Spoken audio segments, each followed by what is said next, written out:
support staff, which kind of gives this kind of idea that they're not actually that important, when in fact they're critical to victory in the Battle of Britain and every air operation thereafter.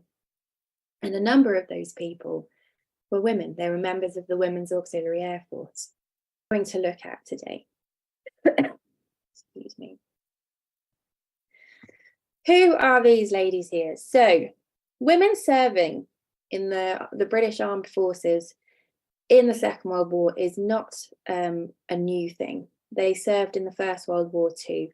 And in a time of what we call total war, you really have to call on the entire population, the People's War. And that's what happened in the First and Second World War. It was with reluctance. The British government did not want to see women in military uniforms. They were highly public at that time because it was so unusual and so subversive. But they had no choice. So by the sort of third year of the First World War, so many men have died. We've sent most of our able-bodied men to the front. We need women to step into those roles at home, or the military services will not be able to continue to function. So that is what we do. We create military auxiliaries in the First World War. This is a manpower crisis, essentially. That's what they called it. It's a manpower crisis. We've run out of men, so we need to call on women power. What that looked like was the army, the British Army, the Royal Navy, and eventually the Royal Air Force, which was created in 1918, adding kind of women's contingencies or women's auxiliary units to their main services. And this was the women's unit that was attached to the British Army, the WAC.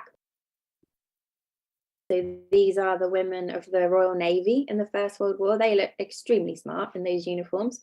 And incidentally, women always wanted to join the Royal Navy first because their uniforms were very attractive.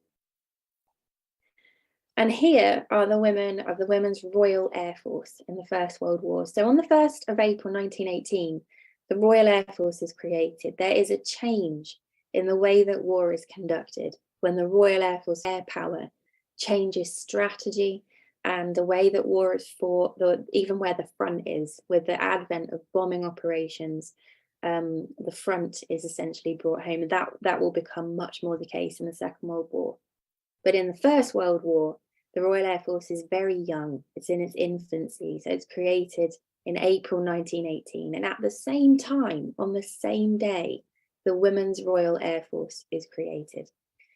And there they are in their uniforms. I think they look quite happy. And on the whole, they were very happy to be there. They were happy to help. They wanted to help. They had seen relatives, fiancés, husbands, brothers, cousins die in great numbers through this war, and they wanted to help. So they showed up in big numbers to do so. Thousands of women, we're talking tens of thousands, across the three services, joined the war effort. Luckily, as we know, the war ended in 1918, and these three services were demobilized pretty quickly.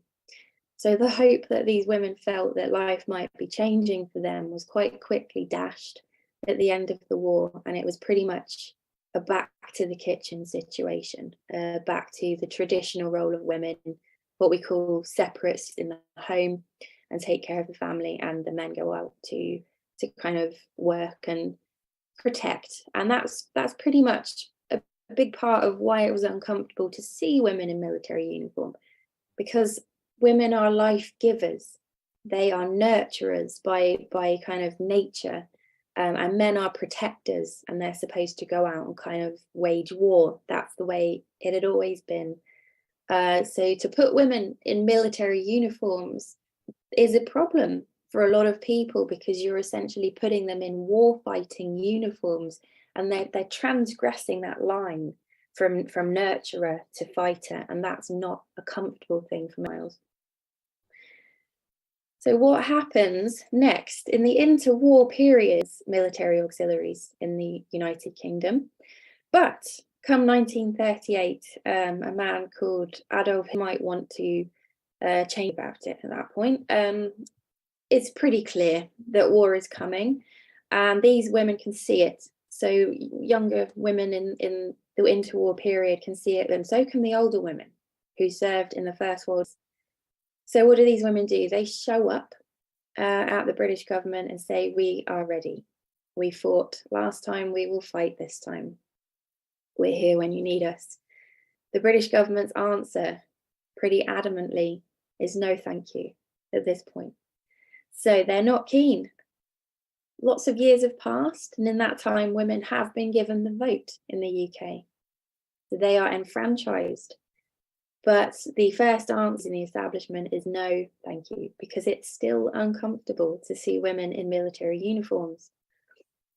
But as war draws ever closer and becomes ever more likely, the British authorities know.